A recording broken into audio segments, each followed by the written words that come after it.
গ্রেপ্তার এড়াতে বিএনপি জামায়াত জোটের প্রার্থীদের পক্ষে সক্রিয় হচ্ছেন স্থানীয় আওয়ামী লীগ নেতাকর্মীরা।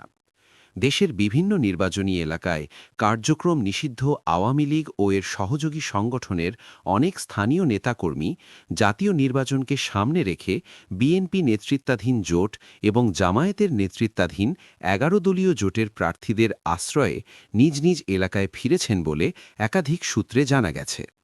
অধিকাংশ নির্বাচনী আসনেই এমন প্রবণতা দেখা যাচ্ছে। ৯ ফেব্রুয়ারি নির্বাচনী প্রচারণার শেষ দিন পর্যন্ত বিএনপি ও জামায়াত জোটের প্রার্থীদের পক্ষে সক্রিয়ভাবে কাজ করতে দেখা গেছে আওয়ামী লীগের অনেক সাবেক নেতাকর্মীকে, যারা এখন প্রকাশ্যে এলাকায় অবস্থান করছেন। ২০২৪ সালের ৫ই আগস্ট আওয়ামী লীগ সরকারের পতনের পর দলটির কেন্দ্র থেকে তৃণমূল পর্যায়ের বহু নেতাকর্মী আত্মগোপনে চলে যান। এরপর বিভিন্ন মামলার আসামি হওয়া এবং গ্রেপ্তার এড়ানোর লক্ষ্যে অনেকে প্রতিদ্বন্দ্বী রাজনৈতিক জোটের প্রার্থীদের সঙ্গে যোগাযোগ শুরু করেন। স্থানীয় কয়েকজন নেতা জানান, তাদের আশ্বাস দেওয়া হয়েছে নির্বাচন পর্যন্ত পুলিশি হয়রানি কম থাকবে এবং নির্বাচনের পর রাজনৈতিক পরিস্থিতি অনুকূলে এলে মামলার চাপ ও লাঘব হতে পারে। এই আশ্বাসের ভিত্তিতেই আওয়ামী লীগের উল্লেখযোগ্য সংখ্যক স্থানীয় নেতাকর্মী প্রকাশ্যে বা নেপথ্যে নির্বাচনী কার্যক্রমে যুক্ত হয়েছেন। সিলেটের কোম্পানীগঞ্জ উপজেলার আওয়ামী তাঁতি লীগের সাবেক সভাপতি শের তারিকুল ইসলাম সম্প্রতি জামায়াতে যোগ দিয়ে সিলেট ৪ আসনে জামায়াত প্রার্থীর পক্ষে প্রচারণায় অংশ নিচ্ছেন। তিনি দাবি করেন, ক্ষমতার রাজনীতির সঙ্গে নিজেকে আর যুক্ত রাখতে চান না বলেই দলীয় পদ ছাড়েন। সিলেটের দক্ষিণ সুরমা এলাকার এক ওয়ার্ড আওয়ামী লীগ নেতাও নাম প্রকাশ না করার শর্তে জানান, বর্তমান পরিস্থিতিতে আওয়ামী লীগ পরিচয় নিয়ে এলাকায় থাকা কঠিন হয়ে পড়েছে। তাই মামলা ও হয়রানি এড়াতে তিনি এখন অন্য জোটের প্রার্থীর পক্ষে কাজ করছেন, যদিও নিজেকে সক্রিয় রাজনীতির বাইরে বলেই দাবি করেন।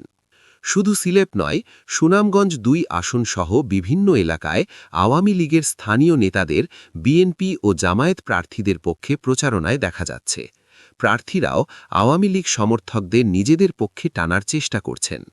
এ বিষয়ে এক বিএনপি প্রার্থী বলেন, দেশের রাজনীতিতে বিভাজনের চেয়ে ঐক্যের প্রয়োজন বেশি, আর অনেক আওয়ামী লীগ সমর্থকও এখন পরিবর্তনের পক্ষে অবস্থান নিচ্ছেন।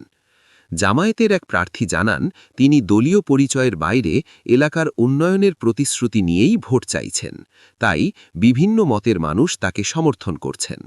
ফরিদপুর সহ কয়েকটি জেলায় দেখা গেছে আওয়ামী লীগের সমর্থন পাওয়া স্থানীয় জনপ্রতিনিধিদের কেউ প্রকাশ্যে, কেউ গোপনে বিএনপি বা জামায়াত প্রার্থীদের পক্ষে অবস্থান নিয়েছেন। এতে করে আওয়ামী লীগ সমর্থকদের একটি অংশ এবার ভোট কেন্দ্রে যাওয়ার সিদ্ধান্ত নিচ্ছেন বলেও জানা গেছে। খুলনার কয়েকটি আসনেও একই চিত্র দেখা যাচ্ছে। বিশেষ করে প্রতিদ্বন্দ্বীপূর্ব আসনগুলিতে আওয়ামী লীগ সমর্থকদের ভোট নিজেদের দিকে টানতে বিভিন্ন প্রার্থীর উদ্যোগ লক্ষ্য করা গেছে। স্থানীয় পর্যায়ে একাধিক গোপন বৈঠকের খবরও পাওয়া গেছে।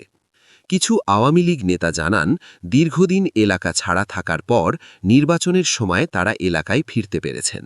অনেকে দাবি করেন, নির্দিষ্ট প্রার্থীর পক্ষে নীরবে কাজ করলে তাদের বিরুদ্ধে চাপ কমানো হবে বলে আশ্বাস দেওয়া হয়েছে। অন্যদিকে কিছু এলাকায় ভোটে অংশগ্রহণ না করলে হয়রানির আশঙ্কার কথাও শোনা যাচ্ছে। তবে এমন অভিযোগের স্বাধীন যাচাই সব ক্ষেত্রে সম্ভব হয়নি। শরীয়তপুর সহ বিভিন্ন জেলায় আওয়ামী লীগের নেতাকর্মীদের কেউ সরাসরি বিএনপিতে যোগ দিচ্ছেন, আবার কেউ দল না বদলেও বিএনপি প্রার্থীদের সমর্থন দিচ্ছেন। স্থানীয় আওয়ামী লীগ নেতাদের কেউ কেউ বলছেন, বর্তমান পরিস্থিতিতে এলাকায় টিকে থাকতে এবং সামাজিক নিরাপত্তার কারণে তারা এমন সিদ্ধান্ত নিচ্ছেন। তবে সামাজিক যোগাযোগ মাধ্যমে আওয়ামী লীগের পক্ষ থেকে নির্বাচন বর্জনের আহ্বানও জানানো হয়েছে। দলটির ভেরিফাইড ফেসবুক পেজে দলীয় সভাপতির কণ্ঠে নির্বাচন বর্জন সংবলিত একটি অডিও বার্তা প্রকাশ করা হয়েছে। বিশ্লেষকদের মতে, এবারের নির্বাচনে বিভিন্ন অঞ্চলে আওয়ামী লীগ সমর্থকদের ভোট গুরুত্বপূর্ণ প্রভাব ফেলতে পারে, ফলে বিভিন্ন জোট তাদের সমর্থন পাওয়ার চেষ্টা চালাচ্ছে।